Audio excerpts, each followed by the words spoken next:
question to you is, what do you really want? Like, what result are you looking for? Why are you here? What's your goal? Because most people don't come to a place like this at 6 o'clock at night on a rainy night if they don't have some sort of a goal or a purpose. Like, there's something that you want from being here. So I want, you don't have to scream it out, but just internally kind of know what that is. Because for some people, they want to lose 20 pounds, they want to get in better shape, build muscle, sleep better, get off medication, become a better parent or grandparent, live pain-free, whatever that is. So I just want you to kind of zero in on that a little bit. So we kind of did this little thing here, and that is the result. And I like this little slide because it shows these guys climbing Mount Everest, which, you know, that would never be me, obviously, but there's not a pill, there's a path. So whatever your goal is, their goal is to get to the top of a hill. Our goal is for better health, which I think is a much more noble cause than climbing a mountain, because health brings us so more. And it's really the keystone for everything we want in life, and to be who we're made to be is to have better health. Because when we're sick and we're suffering and we're on medications, we don't get to live the way we're called to live. We can't serve, we can't be the best parent we can be. Really, health underpins everything when it comes to our lives. So I had a couple stats, not to start out in a depressing way, but I think if we're going to change things, if we're going to change our life or change our future or change our health, the first step is to face it. You can't change anything unless you face it first. So here's the state of the union, so to speak. So 2.7% of Americans live a healthy lifestyle. So less than 3% of Americans live a healthy lifestyle. About 10% of Americans have a normal body fat percentage. Only 6% of Americans exercise on a daily basis. So 6%. So however many people are here, it's literally like 1 out of every 20 or 15. So 38% eat a proper diet, and that's a diet that really just gives us what we need. That's not to say they eat perfect, they just eat like the basic necessities of what our body needs. 29% still smoke cigarettes. Accidental drug overdoses claim more lives than car crashes. So those are drugs given to the right patient for the right diagnosis. So these aren't like the kid got into the grandparent's medicine cabinet. These are drugs taken properly as prescribed by doctor's orders, and it kills more people every year than car accidents do. 70% of adults in the U.S. are being diagnosed with a chronic disease, and 75% of our nation's health care costs are spent treating and managing chronic diseases that are preventable through lifestyle. And the reality is we're not sicker and sicker because of bad genes, we're sicker because of our lifestyle choices. And our genes, if you look at genetics, I don't have time to go through that, I wish I did, but over 4,000 years our genes haven't changed. They've changed like 0.01% over the last 4,000 years, but in the last 100 years we've seen exploding rates of cancer and allergies and asthma and Alzheimer's and autism and diabetes and fibromyalgia and chronic fatigues. Like literally every disease we worry about is skyrocketing, and our genes aren't changing. So how can we blame it on the genes when it's our lifestyle? So we're digging our grave with our fork, so to speak. And hopefully we can change some of that today. Here's the real sad statistics is 1/3 of our kids are obese or overweight or obese, 1/3 of our kids. 1 in 5 kids has a learning disability in the U.S., and 20% of our kids are on what's called a chronic medication, which means they're on a drug that they're going to keep taking for the rest of their life. That's 20% of our kids. So where does this stop? When like 90% of our kids are taking drugs, or 100% of us have cancer and heart disease and Alzheimer's and allergies and asthma and chronic fatigue, like where does it stop? So we got to address the root cause. And I'm not against drugs and surgery. I think if you have a crisis, an emergency, fantastic. Call the fire department if your house is on fire. But to keep your house healthy and to keep your body well and in shape, you gotta use different tools. Because there's nothing about drugs and surgery that keeps you from needing drugs and surgery. There's no prevention in that system. So, all right. So we're going to cover a few different topics. So the main ones are nutrition, exercise, detox, and our nervous system, and really how that relates to overall health. So if we want the result, we want the goal, whatever you have in mind for being here, losing 20 pounds, looking prettier on spring break in a bikini, less diabetes, less medication, whatever that is. I'm not going to judge what your goal is, but whatever that is, we know, and this is basic like psychology 101, that action steps determine our results. Like we all get that, right? That's pretty, everybody with me on that? If you take certain actions, you get certain results. Pretty basic. And then to get to the action step, the actions are controlled by our belief systems. Let me go ahead and take this one because it's covering. So raise your hand if you like chocolate. That's like everybody, right? There's a study done in the UK where they asked women if they like what they like better, sex or chocolate. And most of them said chocolate because it lasts longer. Right? That's a joke. So anyway, if you like chocolate, love chocolate, but I laced it with arsenic, would you eat it? If you told me no. Yeah, why not? Why wouldn't you eat it? Because it's poison. Because immediately your belief system about that chocolate changed in a heartbeat. So what you used to believe was good for you or tasted good or was nice or a good break or a snack, your belief system changed to where that's actually now a poison or toxic. So it's our beliefs that determine our actions, which give us our results. And there's something even deeper than that, which is what we're feeling. And the way this is working, or the way this works, it's basically hardwired into our DNA. So if I hold my hand over a lit candle, the first thing I'm going to have is a feeling. Pain, right? I'm going to feel pain. If you hold your hand over a flame, you're going to feel pain, which is going to lead me to the belief system that I ought to move my hand or else I'm going to get burned. So then that takes me to the action step of moving my hand so that I don't get burned, right? This is just basic DNA. So a lot of times I think we stop at belief system and we think it just all starts there, but underneath that is actually feelings, because as humans we're wired to either move toward pleasure or away from pain.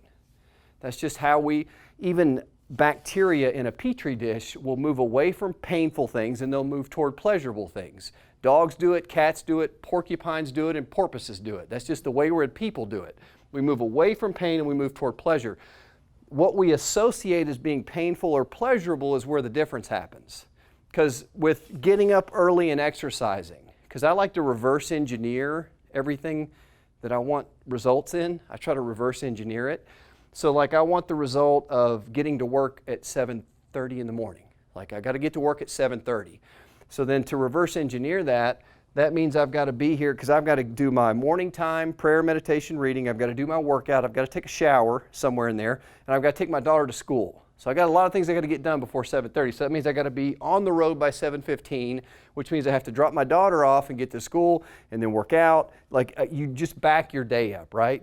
So this is the whole process. If you want this result, we've got to get to the underlying basic feelings and beliefs that are controlling our action steps. Are you with me on that? And the feelings are tricky because I used to eat my feelings. I kind of still do to some degree, because there's Little Debbie's for loneliness, and there's Skittles for sadness, and there's gobs and gobs of ice cream when you feel guilty. So like you have like a different Hershey bars when you feel hurt. So like you got all these things you can do to medicate your feelings, but we've got a program. We'll talk about this later. I want to go into this deeper, but just don't have the time. And your belief system comes down to what's your big why? Like, why do you want that result?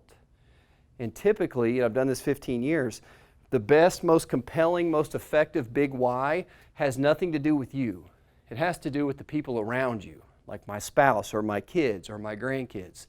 That it's not about looking better in a bikini, it's about being there for my wife or walking on the beach when we're 60 or traveling and going overseas or being a good grandparent and being able to participate and not have to, sit in a rocking chair while my kids just play around me. I want to be active. Like that's the big why.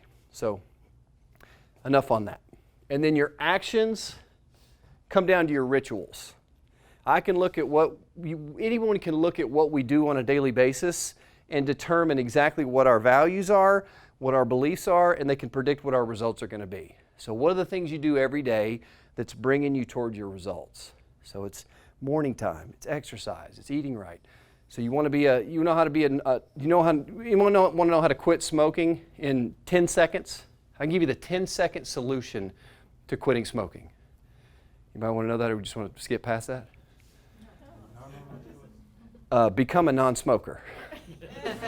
Right? So become that person who does what you want. Like if you want to be a person who's in shape, you got to become a person who exercises. Or if you want to be a person who is the right weight or height, whatever, you got to be that person. So it's just becoming that. So with nutrition, let's talk about that first. So the first myth is that, I didn't mean to say height. You can't change that by, I don't know what ritual would do that, but So the first myth, and we'll talk about fats and protein and carbohydrates, kind of break through this. But the first one is that fat makes you fat. And we know that, if you eat too much fat, it clogs your arteries. So we've seen this whole revolution of low fat. Since like the 1960s and 70s, we came out with low-fat butter and low-fat milk and low-fat ice cream and low-fat whatever yogurt. And now we have more high-fat people than we ever had at any point in our life. So it's not the fat that makes you fat. It's when your body is unable to burn it. And the reality is certain fats actually make you fat, and there's certain fats that actually help you to burn fat. So there's fats and there's skinny fats. And there's fats that kill, and there's fats that heal, and fats that cause inflammation, and there's fats that actually cool things down. So when it comes to fat, the two things that determine is where you get the fat, like where does it come from, and then what has been done to the fat. So has it been processed? So the healthy fats are your grass-fed meats, so beef, animals that come from healthy sources. So this is really the key. So when it comes to an animal, it depends on the health of that animal. When you look at studies that vilify red meat or vilify steak or vilify beef, they never distinguish between a cow that was raised humanely, that got air and sunshine and walked freely through the pasture and was not fed hormones and antibiotics and vaccines, versus a cow that's basically sick, suffering, and standing in its own feces and given drugs to stand up all day long. Like, they don't distinguish between those two type of animals. And it's that the health of that animal makes all the difference. And that's going to be a recurring theme as we go through this. Grass-fed butter. By the way, too, do you remember that thing, I can't believe it's not butter? They still make that, by the way? They do? What is it? If it's not butter, what is it? Yeah, it's petroleum. It's basically oil. It's an oil-based margarine, petroleum. Do the test. So take a scoop of margarine and take a scoop of butter and put them on a plate and set them outside on your back porch and see which one the ants will eat. They will not touch the margarine, but they'll devour the butter. So if an ant is smart enough, we should not be that dumb. Avocados. Everybody knows avocados. Anytime I say name two healthy fats or name a healthy fat, everybody says avocados and walnuts, and that's about it. So I want you to leave here educated as to what the healthy fats are and what the different options. So tree nuts. Why is it important to have tree nuts? Because they grow in a tree, right? So you want to avoid peanuts. Peanuts are really not a nut. They're a legume. They have a thing called aflatoxin because they're very moldy and very toxic. So you want to avoid peanuts at all costs. So almonds, macadamia nuts, pecans, walnuts, and again, not peanuts. Fatty fish, deep, cold water fish, the smaller the better. And the reason we say smaller the better is because the bigger the fish, the more it eats the smaller fish, and it bioaccumulates the toxins that are in the oceans or streams or whatever else. So fatty fish, herring, mackerel, sardines. I'm never eating any of those three, ever. I don't care if I'm maybe stranded on an island, I would eat those. Oh, God bless you. Salmon, I'll do salmon. Salmon is awesome. Salmon is amazing. So I take, and we'll talk about fish oil. Cooking oils, you got extra virgin olive oil, hemp seed, flaxseed, sesame seed oil. Those are all good, kind of low temperature cooking oils. At your higher temperatures, you want to go with like coconut oil, grapeseed oil, palm kernel, and red palm are fairly high flash points. So those are all, you have like lower temperature and higher temperature cooking oils. You want to get away from canola oil. You know, although the American Heart Association tells you how great canola oil is, right? Do you know where canola oil comes from? A canola, right. There's no such thing as a canola. It stands for Canadian Oil Low Acid. It's actually an acronym for Canadian Oil Low Acid. It's genetically modified rapeseed oil, which sounds horrific anyway. But literally, by the time it reaches your shelf, it's rancid. It's a fully rancid omega-6, horrific, awful, wouldn't give it to my worst enemy. But the American Heart Association puts their stamp of approval on it. Why do you think that is? Money. They put their stamp of approval on Nutri-Grain bars. They put their stamp of approval on oatmeal, which is we're going to talk about is not a health food. It actually raises anyway. It's all about money. So the great cholesterol myth. Again, could spend an hour on this topic. High cholesterol does not cause heart disease. does not cause heart attacks, does not cause stroke. High cholesterol does not cause cardiovascular disease, heart attacks, or stroke. Does that sound contrary to what we've always heard? It kind of flies in the face, because we've been told the reason you have a heart attack is because you eat so much fatty food that it clogs up your arteries, and it's like the plumbing gets packed, and then that's what causes you to have a heart attack. Well, did you know that more heart attacks happen in people with normal to low cholesterol than high cholesterol? 60% of heart attacks, roughly, happen in people who have low to normal cholesterol levels, the majority. And if you have a heart attack, your chance of surviving it is actually better. The mortality rate is lower if your cholesterol is slightly higher, because it's protective in some way. Does that hold true for a stroke? A little different in stroke. Can we hold all the questions, because he's taping it, we're going to hold all the questions till the end, and I'll do like a Q&A, so if you want to write down questions. But yeah, that's a good question. We'll get to that. So we talked about the good and bad cholesterol. LDL, HDL, we've all been brainwashed to believe that one is good. Your body makes one that's good for you, and your body makes one that's bad for you, which is nonsense. It's not even a fat, it's a lipoprotein. And LDL is extremely important because it brings fat to the nerve cells in your brain. So one of the primary purposes of LDL is to actually transport fat, which is needed to your brain. We all have a big fat brain. We need fat in our head. And when your LDL gets higher, that means that your body, your inflammatory process in your body is actually destroying the LDL. So your body's having to make more of it to get the same job done. So when your LDL goes up, that doesn't mean you have too much LDL. It means what you're making is actually being oxidized. It's being destroyed, made rancid. So it's really the underlying inflammatory process. So because I don't eat herring or mackerel, or those other nasty sardines. My dad used to eat it. I remember this like it was yesterday. He would eat a can of sardines, like the roll. You know how you used to roll the pack open? And he'd have that long half-gallon thing of buttermilk. He would literally sit on the couch and eat sardines and drink buttermilk. Awful. So this tastes like oranges. Oh, it's fantastic for him, but it's disgusting. So this tastes like citrus, kind of tastes like an orange, and it's fish oil from several different sources. We carry that. Hey, Jordan, yeah. Can you bring out a sample of D, fish oil, and protein? Just set it up here, please. Thank you. Because we know that the consumption of fish oil, and there's no more argument about this, whether or not you should take fish oil or omega-3s are good or bad, or they just a big waste of money. The data is very, very clear on this. We have to have omega-3s. Our body can't make them. It's called an essential nutrient, which means it's essential for two reasons. Number one is your body can't make its own, and number two, you have to have it. So it's essential for those reasons. So yeah, that's it there. We have a couple different flavors. I think one is key lime and one is citrus. So you can put it in your smoothie or take it by the teaspoon, whatever you want. So heart health, mental health, arthritis, weight loss, ADD, depression. And the big deal is it helps to reduce inflammation. That's the reason it works so well. So the myth is that grains are healthy.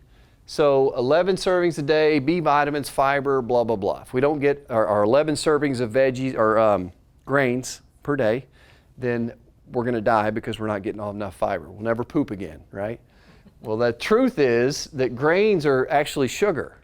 Because when you eat grains, and grains we're talking bread, pasta, cereal, crackers, chips, pretzels, cookies, bagels, muffins, pastries, oatmeal, donuts, all the American stuff, right? Yeah, it's 80-20. You want to be 80% healthy and 20% American. Remember we talked about this the other day? It's 80-20, right? So grains turn into sugar. When you eat a piece of whole grain bread, how quickly does it turn into mush? Like before it gets like halfway into your throat, it's already turned into, well, that mush is sugar. So that mush is basically, before you've even swallowed it, the amylase in your saliva has converted that into sugar. So anytime we eat whole grain bread or whole wheat toast or bagels or muffins or bread or Cheerios, all that turns to sugar almost immediately. Very, very high glycemic. What's higher on the glycemic index? A piece of whole grain bread or a Snickers bar? Whole grain bread. Right, you see where I'm walking you into a trap here. Yeah, it's whole grain bread. Whole grain bread turns to sugar quicker than a Snickers bar turns to sugar. Well, here's another one. What's higher on the glycemic index, a piece of white bread or table sugar? White bread. White bread turns to sugar quicker than table sugar turns to sugar.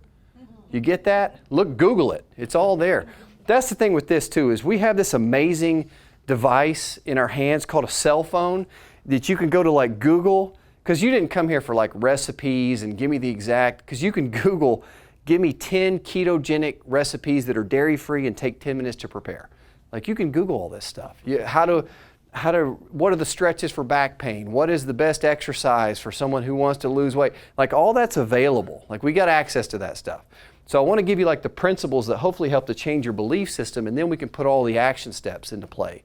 I didn't want you to show up to get my smoothie recipe or to tell you which foods to shop and cook for. I mean, you can get, it's available, right? The bigger issue is right here, because we got access. We have more access to information than we've had ever. The phone we have is more powerful than the computer that put the space shuttle on the moon, for crying out loud. And we all have one on us.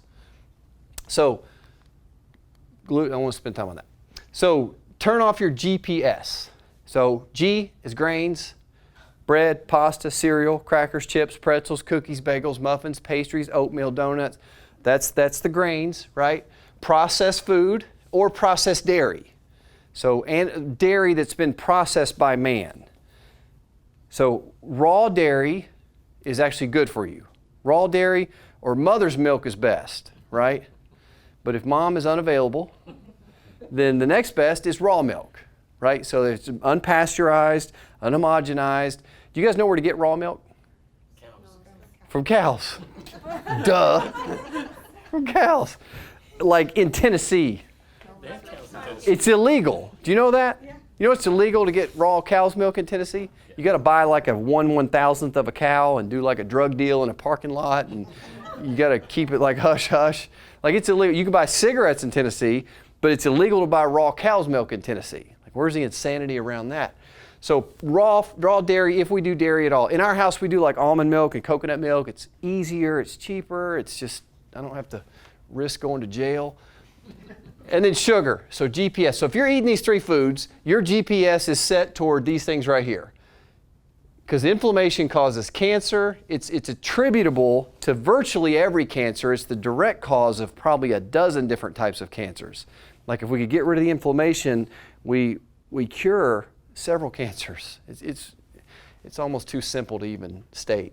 Diabetes, 100% of type 2 diabetes is preventable. 100%. I'm not talking like 50% or 70%, 100% is reversible or preventable, and probably 80 to 90% is reversible. It's that realistic. Neurological diseases like MS and migraines and fibromyalgia and all these other inflammatory conditions, or autoimmune diseases, arthritis, pulmonary diseases, Alzheimer's disease, cardiovascular. We've seen an explosion of these diseases in the last extremely high explosion since the agricultural era dawned, and really in the last 100 years we've seen another skyrocketing increase. So these things are getting worse and worse because of the foods we're feeding the inflammatory. We're adding kerosene to the fire. So that's the key, is to turn off your GPS. So either we quit eating those things entirely, like never again, or we become aware and try to eat them less, or we at least like acknowledge like, hey, I'm eating something inflammatory. It's probably killing me, probably causing arthritis, but at least I know what I'm eating, right? So somewhere on that spectrum, everything from stop it altogether to at least be aware of what you're eating, right? And everything in between. And then the goal is to try to move toward eating less and less over time. So we need more protein. Like we got to have more protein. We hear that all the time. Truth is, we just need enough. Like you just need the adequate amount of protein. You don't need too much. You don't need too little. You need exactly what your body requires. And again, the key is from healthy animals or plants. Like there's a good, eat plants. We talk about like vegan versus paleo versus keto versus there's 50 different options. I think all of us, by our design, our hunter-gatherer nature, we should all be like 90% vegan, probably 90% vegan. People say, well, do you like vegans? I said, yeah, I love them. I eat them all the time. Like cows are vegans, like I eat those things all the time. So really, like at least 90% vegan and then 10% like healthy meat from healthy sources. Because I think it's really hard to get the necessary amount of wide spectrum amino acids just from nuts and legumes and quinoa. I mean, you could do it, but it's a tremendous amount of consumption on a regular basis to keep that intake up. So for me, I want 90-10. And then excess protein. Do you know what excess protein turns into? Sugar, because if you eat more protein than your body can process, the excess of that converts to sugar. How did you know you're eating excess protein? That's based on, activity level, female, male, size, your goals. Yeah, we can talk through how to find the right amount for you. And then here's a picture of healthy animals up top and conventional animals down below. So you have the healthy, like Hillsborough Road cows, like the happy cows that are walking around in sunshine and they look so peaceful eating grass. And then this is what you get at McDonald's. And sadly, this is also what you get at Outback, and it's also what you get at J. Alexander's, and it's also what you get at probably some of the fancy restaurants downtown and Wild Ginger. Like you're getting that cow, the same truck that pulls up to McDonald's also pulls up to J. Alexander's. In terms of like the quality of the meat, it's really not a whole lot different because those cows are kept in a pen. It's really sad. They're kept in a pen where they can't move, and that helps them get fatter because they pack them full of grain and they give them hormones and antibiotics so that they can actually keep from dying. And then they slaughter them and then they turn them into everything that we eat, everything from burgers to all the other beef products, versus grass-fed cattle. So grass-fed cattle has a higher omega-3 to 6 ratio, so it's got more of the healthy fats than conventional cattle. Has conjugated linoleic acid and arachidonic acid. All the healthy fats and enzymes are all in there. And then you have these chickens, which are hanging out with the cows. And then, do you know what these chickens are over top of? Tilapia. Yeah, that's a tilapia farm down there. So when you get your tilapia, which by the way is a genetically modified fish in and of itself, they're eating the poop of all the chickens that swim above them. Yeah, so how about your next fish fry? And then you're farmed. I know, this gets depressing. We'll show you how to navigate all this. Remember, it's 80-20. So that's the farm salmon, and that's the wild salmon. So wild salmon has a nutrient called astaxanthin, and it's basically it's a derivative of like beta carotene, where it's an antioxidant, which actually gives it that orange color. So guess what they do to the farm salmon to make them look like the wild salmon? Yeah, they dye them. They basically paint the fish to make them look healthy. So again, the hard part is in the grocery store, because this stuff is like $14 a pound, and this stuff's like $7 a pound. And, they kind of taste the same, I guess, if you cook it. But how do you justify the change or the price difference? If you eat something that makes you healthier, is that an investment or is that an expense? It's an investment. Are we just saying that because it's the right answer, or do we really believe that? Do we believe when we buy organic apples versus conventional apples, do we really believe that gives us different results? Or do we really believe that if we buy the more expensive meat or the more expensive eggs, that it really actually gives us different results? Because that's where this whole thing comes down. Because we'll justify it if we believe that it actually makes a difference.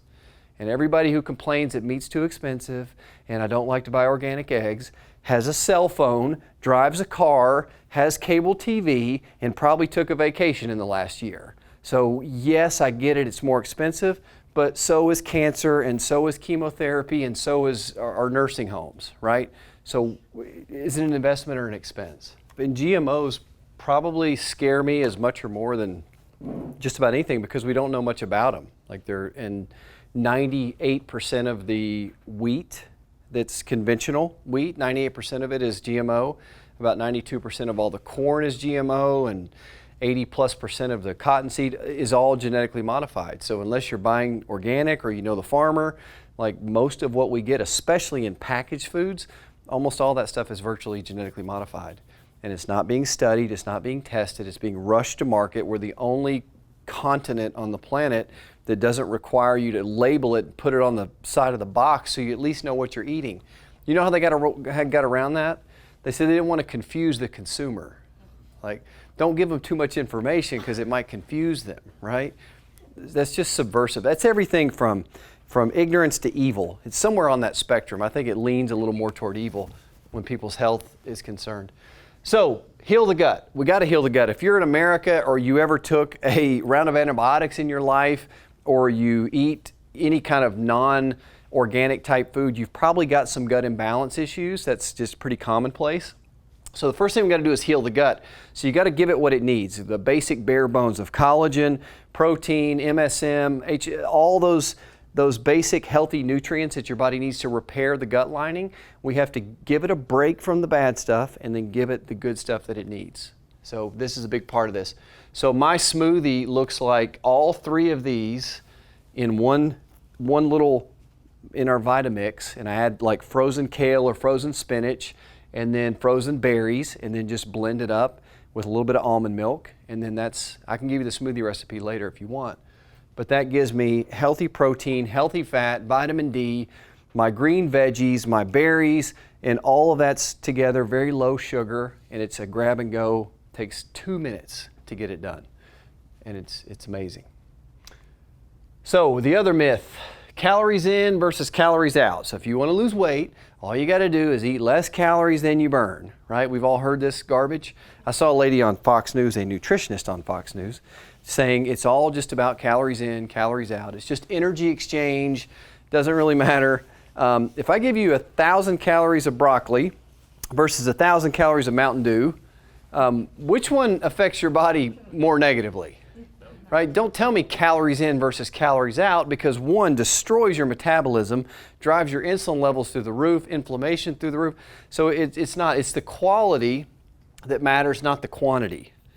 Because when you eat 1,000 calories of broccoli, there's so much fiber and phytochemicals in that broccoli that it takes your body probably 1,000 or more calories to burn it, break it down, turn it into you. So it has a net negative in a lot of cases. Spinach and kale and broccoli and cauliflower.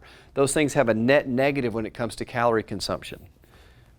And then really when, in my opinion, when matters as much as what. When you eat matters as much as what you eat when it comes to burning fat, losing weight, reducing inflammation. And that brings us to a thing called intermittent fasting. Raise your hand if you've heard of intermittent fasting. I think that's a buzzword nowadays. And there's 50 different ways to do it. The way I prefer to do it that works for me is 16 hours off and 8 hours on. So every day, 7 days a week, except for Cinnamon Roll Sunday, I do 16 hours of fasting and then 8 hours, eat in an 8-hour window. So that's really the trick. And then the key with that is the first meal that you eat when you break the fast needs to still keep you in ketosis. Because when you eat your last meal at 8 p.m. or whatever time that is, you're going to overflow your liver with sugar, virtually regardless of what you eat. You're going to overflow the liver with sugar, and that excess is going to go to the bloodstream. Well, over that 16-hour fast, you're depleting free sugar first, the one that's circulating, then you're depleting sugar that's stored in the liver, and then your body has to go searching for fuel. Usually takes about 10 to 12 to 14 hours depending on the person. But after 10 to 12 to 14 hours, your body is starving for sugar. So it's having to use fat to mobilize, to actually use for fuel. So you're burning out sugar, and now you're using fat as a primary fuel source. So the worst thing you'd want to do is go eat a burger and fries and a piece of cheesecake your first meal after the fast, because you only got 2 hours of fat burning. But if you can keep yourself in ketosis, first meal for me is like a salad. I go to Jason's quite a bit, or there's whatever salad bar place it's around, and I'll make a big huge salad with mushrooms and some tomatoes and bell peppers and jalapenos and broccoli, just almost one of everything, right? I don't like onions as much, so I kind of skip that. And then, so it's a big huge salad. So high fat, high protein, or moderate protein, and high veggies and low carbohydrate.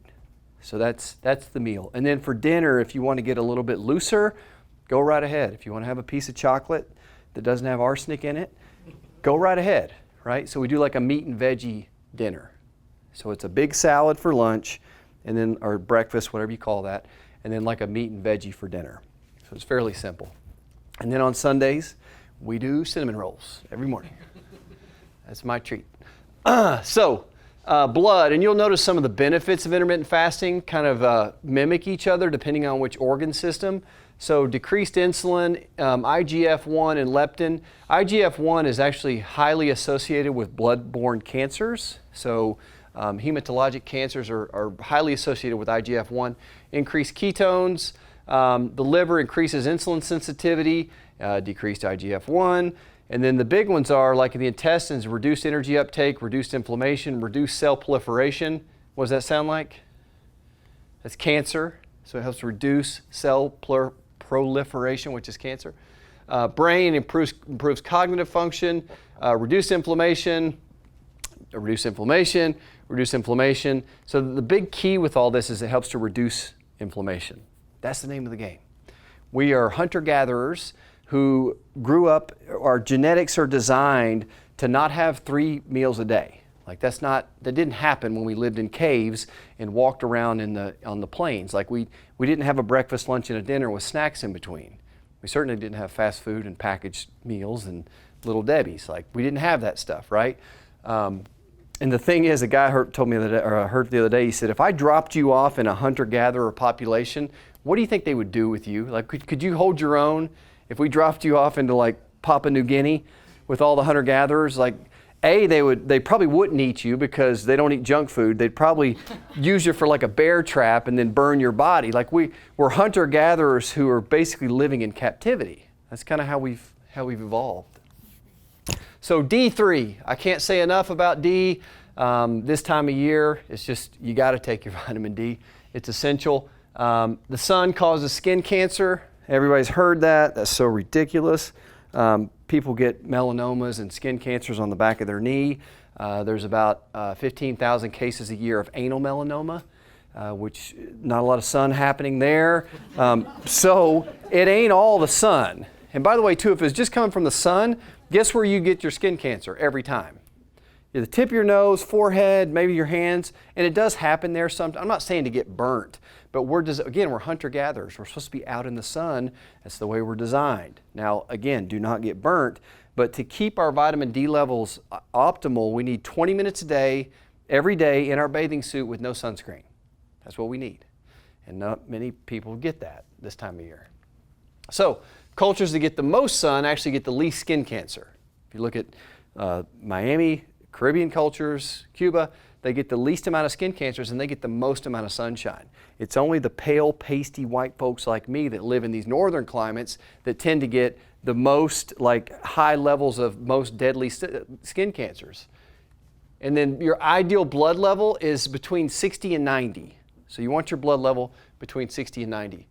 This chart is really pretty amazing. So this shows you the blood level of vitamin D, so like where your blood test shows your level is, between 6 up to 68 is where it stops.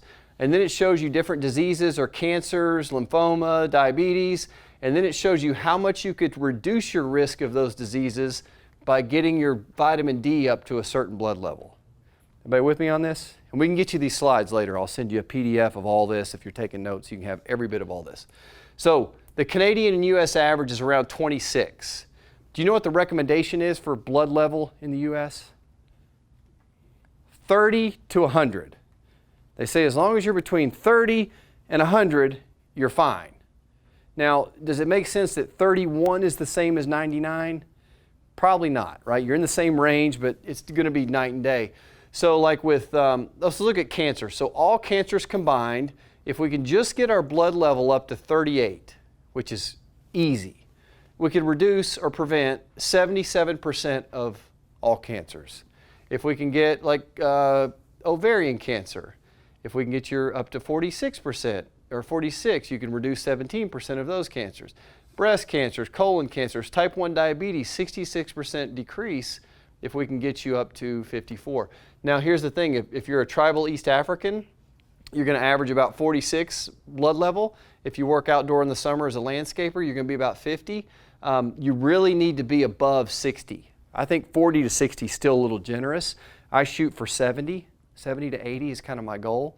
If you have cancer, heart disease, whatever, I'd push more toward 100. So toxins, we are literally bathing in a sea of toxins. So everything from aluminum to pesticides to fluoride, diesel. We can't fix all of these. Like you can't change the air you're breathing.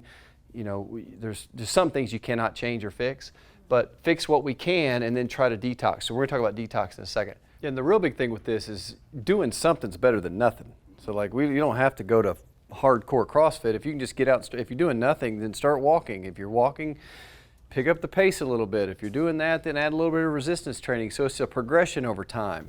But the key is we want to get out of where we're getting on the treadmill and we're putting it on like 3.5 miles an hour and we're reading a magazine while we're just barely watching Oprah versus going hard for a shorter amount of time where you're actually getting out of breath. So the trick to all this thing and how you know you're doing it right is like when you're out of breath and you can't talk, you're burst training, right? And when you can still talk to your neighbor on your cell phone, then you're basically doing aerobic type training. So What about intervals? I mean, that's this right here. Up and down. Yep. I do that a lot on the treadmill. It's funny you mentioned intervals. Everybody stand up. It's her fault. Turn the air on. Exercising, so it's not my Sweet. We have any sound?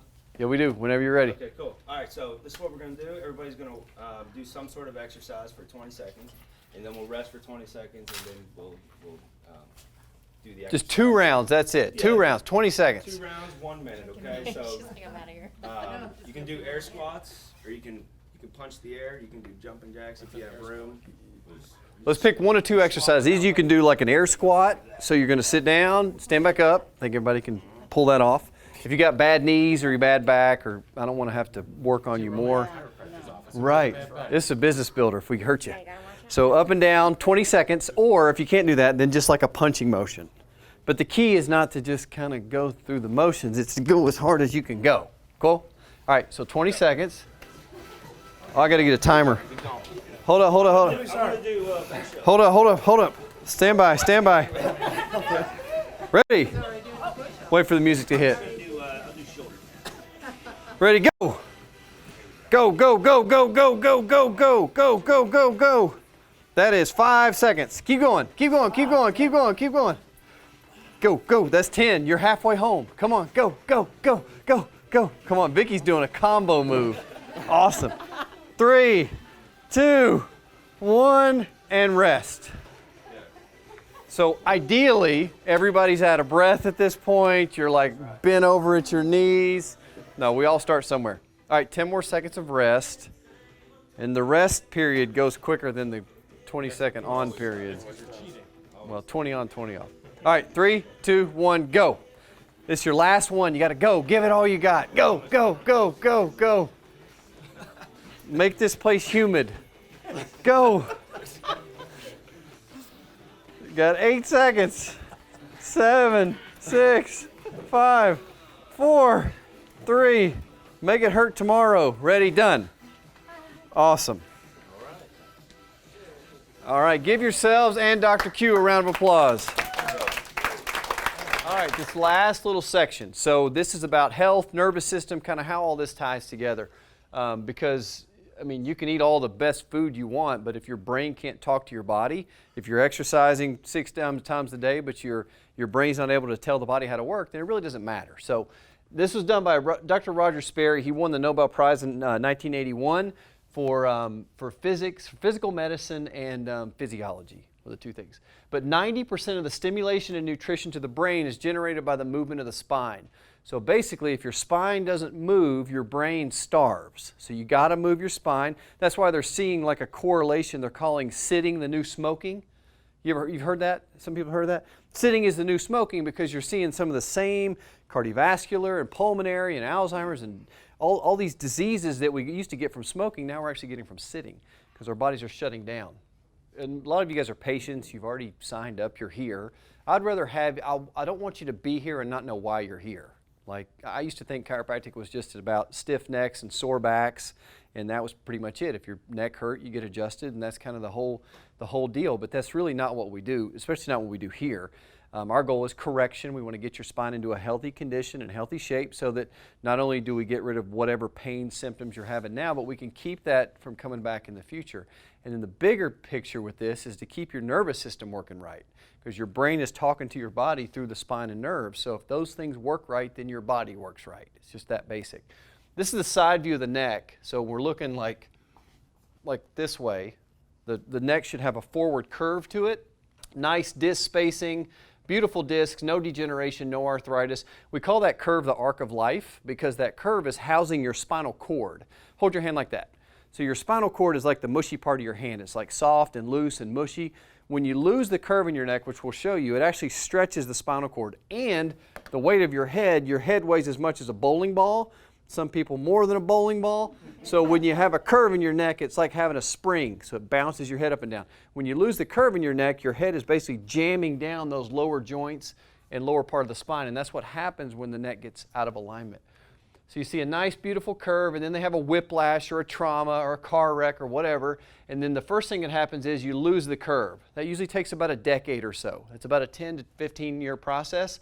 And then if you take a look at this disc here, and the one down here, you start to notice that the discs will begin to collapse. This one's nice and big. These get smaller. And the next thing your body does is it treats the spine like a broken bone. So you'll start to see all the formation of these bone spurs, degeneration, osteophytes, calcium deposits, whatever you want to call that. The body is essentially treating an unstable spine like a broken bone. So when things get out of position, your body literally treats it like a broken bone. So you heard of someone that has arthritis in their neck or arthritis in their back. It's not old age. It's misalignment plus time. Like it's predictable. It happens every time. If my left knee is out of alignment and my right knee is in alignment, which one wears out first? The one that's out of alignment. Is it just old age? Well, how old is my other knee that's fine? Right? So it's not old age, right? It's misalignment plus time. But the problem is we live in a drug-based healthcare system where you wait till things fall apart and get painful, and then we go to the doctor and they give you pills. And if the pills don't work, then you have surgery. Like that's the healthcare. So we call that, it's really sick care. So nothing about that is really health-related. And again, I'm not against drugs, but it's not the system that's going to keep you well. It's diet, it's exercise, it's minimizing toxins, it's taking control over your own health and keeping your nervous system healthy. So chiropractic is based on 4 simple principles. This is so ridiculously simple. The body is self-healing. I played basketball on Saturday and got this nice scratch. Turns out that's the only way they can stop me on the basketball floor is they got to use their nails. No, actually, my vertical leap is like, you can't even slide a quarter under my feet. But anyway, so I got scratched. So I've done nothing to that cut. It happened on Saturday. What's it going to do? It's going to heal. Sometimes or always. Almost seems ridiculous, right? Did I have to put Neosporin on it? Did I have to put a Band-Aid on it? No, it just heals itself. And your body does that all the time. It heals cuts, it heals a sprained ankle, it heals the cold, and your body's fighting cancer. As you're sitting in this chair, your body's actually fighting off cancer cells. It's amazing, unbelievable. God's creation blows me away. The more I learn about it, the more I'm amazed. It's just the way we're designed to self-heal. The nervous system controls all aspects of the human experience, and it controls every aspect of your health. Here's the question. If I cut my head off, would that keep healing? No. Is that a belief or a fact? Fact. You cut someone's head off, their cuts don't keep healing. It kind of stops immediately, right? Well, what if I cut the nerve in my neck that leaves my neck? What if I was to cut the nerve that just controls my arm? Would the cut keep healing? No. If the nerve can't tell the immune system where to go, if the nerve can't tell the blood clotting factors where to go, if the nerve can't tell all the little soldiers that do the healing, if it can't tell them where to go, then healing doesn't happen. And yes, there's blood flow, and yes, there's everything else, but that's controlled by the nerves. So that's really the name of the game with this. The third thing, interference to the nervous system sabotages health and life, because your health is your life. So if you damage the nervous system, you damage the way your body heals and functions. It's very, very simple. Our job, very simply, is to remove interference to the nervous system.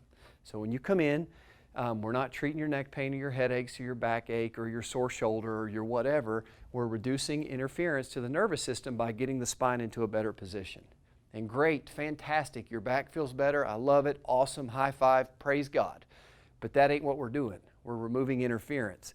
That's the name of the game. And symptoms are just the oil light. The symptoms you feel, the pain you're in, the symptoms you experience is just the smoke detector in the house. It ain't the problem. So if you just want to treat symptoms, it's like taking duct tape and putting it over the oil light or taking the batteries out of the smoke detector. That's basically what drugs do. They cover up symptoms. And again, I get it for certain things. I got to have certain drugs. But the reality is most symptoms are just warning signs. All right, this last little part, this is 20 for 2020. I want to give you, these are things that have brought me a ton of value. A lot of these things I still read and look through every morning when I'm doing my morning time. But just, I guess, principles, quotes, laws, ideas, facts, whatever you want to call these, things that have really been impactful for me in my life. And I've kind of translated over into how I deal with, health in my family and finances and everything else. So first one, if it comes from a plant, eat it. If it's made in a plant, avoid it. Right? Simple. If it's made from a plant, try to avoid it. The health of the animal is key. We talked about this before. If it's a healthy chicken, then healthy chickens make healthy eggs. And healthy chickens make healthy chicken sandwiches. And healthy cows make healthy steaks. And you get that? Healthy fish. So it's the health of the animal that makes all the difference. And I get it. We can't eat organic, free range, wild caught all the time. We just need to move toward that direction. Only exercise on the days you want to be healthy. Skip every other day. Like if you don't care about Sunday, then don't be healthy Sunday. Just skip Sunday. So, and this brings me to the next one, is the 80-20 rule. 80% healthy, 20% American. It's the name of the game. We all got to have birthdays, and we got to have vacation meals, and but the problem is a lot of you guys have been on vacation for like 14 years. So we got to reel it in a little bit, tighten up, get serious, and then have our vacation meals when we have our vacation meals. Love the process and not the result. If the only thing you love is the result, if that's the whole reason you're doing everything is just to get the result, guess what's going to happen when you get the result? Because you know what's at the end of every challenge? What the reward is for a challenge? Another challenge, right? So if we don't learn to love the process, we're not going to keep it up. It's not going to be long term. It's not going to sustain us. So you got to start to love the process of getting up in the morning. I get up at 4:59. Why 4:59? Because to heck with you, 5 a.m. Right? That's the only reason. Like 1 minute before 5. I used to associate so much pain with getting up at 5 a.m. Like I hated it, awful. Now I associate pain with not being able to get all that stuff done in the morning. Like it's part of what I have to do because I've changed what I've associated pain and pleasure to. So that's the name of the game. We got to learn to love the process, not the result. The people that are successful, the ones that make it and the ones that get the best results and lose the best weight and keep it off are the ones that start to love the process. Live one day at a time and just do the next right thing. We cannot change the past and we cannot control the future. So why don't we just go ahead and live today? Just, God gives us one day at a time. Go ahead and live today and do the next right thing. That's what I try to remind myself throughout the day. What is the next right thing? And sometimes it ain't that sexy. It's like take out the garbage and go walk the dog and go to the gym or take a nap, whatever. What is the next right thing? Because that's really all we got. That's all we can do. Progress, not perfection. So the key with this is progress, not perfection. For some reason with our health, this is the only category in our life that we say if we can't do it perfect, it ain't even worth trying. Right? We would never say that in any other aspect of our life. If I can't be a perfect parent, why even have kids? Or if I can't be a perfect Christian, why even go to church or even try? I can't be a perfect spouse or employee or whatever, but when it comes to our health, we say, you know what, why eat a salad today when I know I'm going to have pizza on Friday? Like, it doesn't make sense. So progress, not perfection. Perfectionism is just a low-rent way of just saying, it's just kind of stopping yourself from initiating something. And it takes a lifetime to learn how to live. Raise your hand if you like that. I don't like that. I don't like that at all. But it does. It really does. It takes a lifetime to learn how to live. Turns out this is my first time being 42. I told my daughter the other day, she's like, why do you do this? What? I was like, you know what, honey, it's my first time ever being a dad. And she's like, oh, like she'd never thought of that at all. Oh, okay, cool, I get that. Yeah, first time through life. And it turns out you don't know if you did it good till you're dead. So it takes a lifetime to learn how to live, and you don't know if you did it good until you're dead. Live with passion. And passion is a willingness to be in pain for something that matters more than pain. It's a willingness to be in pain for something that matters more than pain. Mothers are extremely passionate. They're willing to be in tremendous amounts of pain for something that matters more than pain. And that goes with your profession, that goes with your family, that goes with your just every aspect of your life. And if you're going to live a passionate life, you got to live an RE life. You got to live your life in the RE. If you're going to give, it's like a pitcher. If you're going to pour out, you have to be refilled. You have to be rejuvenated and replenished and restored and recovered and remembered. And the word restaurant comes from the word restoration, to be refilled and to be restored. Rejoice, replenish, that all those things, those RE words. We've got to work toward living an RE life. Live with high hopes and low expectations. My expectations are premeditated resentments. So I used to have a lot of expectations of people, like you're going to do this, and I'm going to show you this exercise program, and you're going to follow your chiropractic care, and I expect you to do it, and I was just loading you up to resent the heck out of you. So my expectations are premeditated resentments. I'm just loading it up to resent you. So I try to live a high hope, low expectation. I hope everybody in this room gets healthier and moves toward all the result they want, but I don't have any expectations. It's much more peaceful and much freer. Compare yourself to who you were yesterday, not to who someone else is today. That's a big one. Like that's a big deal for me, especially in this social media world where we live comparing our insides to everybody else's outsides. Like I get to compare my crummy life to your highlight reel. I just hate where this thing is going, but compare yourself to who you were yesterday, not to someone else, to who someone else is today. And it's very peaceful that way. People say, what about the kids? Well, we cannot ask our kids to do something we're not willing to do, or to stop doing something that we're currently doing. We just can't do that. We got to be the role model. So that's really the key with kids, is to be the role model. And if you have kids and you're worried about how to get them to eat all this healthy food and getting them on track, there's a couple things with that. Number one is there's never been a kid in America that starved because they didn't like their food choices. Number one, like they'll eventually eat. And number two is they don't control the budget. Like they're not the ones buying the food. So as adults, we just have to kind of be the role model with that. Begin and end each day with gratitude. I try to bookend my day with gratitude, whether it's my family, my practice, the ability to serve and talk and give to people. Like that changes my life when I begin and end my day with gratitude. And if you have trouble finding gratitude, just know that there's over 1 million families in Egypt that are raising their kids on a trash dump every day. They live in a trash heap, over 1 million families. So if you have trouble finding gratitude, just realize that there's other people that have it way, way worse than we do. Kindness and empathy always win. Always, always, always in every case. Kindness and empathy always win. And I'm working toward growing in that every single day. Acknowledge that you matter. Loved by the one that made you. Risk loss, fail forward, and be clumsy. Clumsy is as good as we're ever going to get, guys. Like, I hate to break it to you. We're like giraffes running on ice.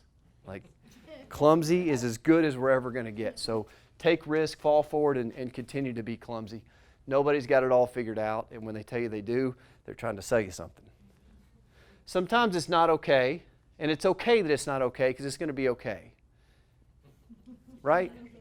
That's acceptance. I think that's the closest to peace we're going to get this side of heaven.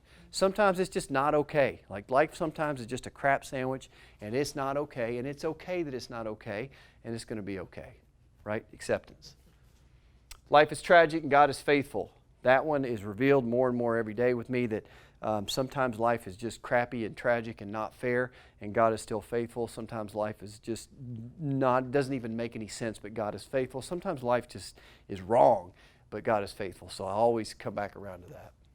Self-worth versus self-esteem. I wish self-esteem would be eliminated from the dictionary. I wish they'd scratch that word. I wish they would stop using it. Self-esteem is so gross to me because self-esteem is something that has to be built up from the outside in, and it can also be torn down.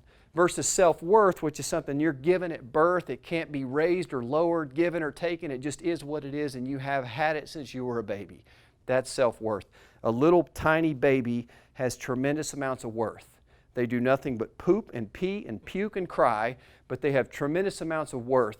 But we give that up and we move toward a self-esteem approach, which is based on how you esteem me. My performance gives me my worth, not who I'm made to be. Be needy, ask for help, be vulnerable, and follow God. God, and then good orderly direction. Good orderly direction. How plus God minus ego equals joy. How equals honesty, openness, and willingness. You got to be honest, face your life, be open to change, and be willing to do the work. Plus good orderly direction minus ego, which stands for easing God out, right? Equals joy. That's how we get the success we want. So thank you guys so much, and God bless.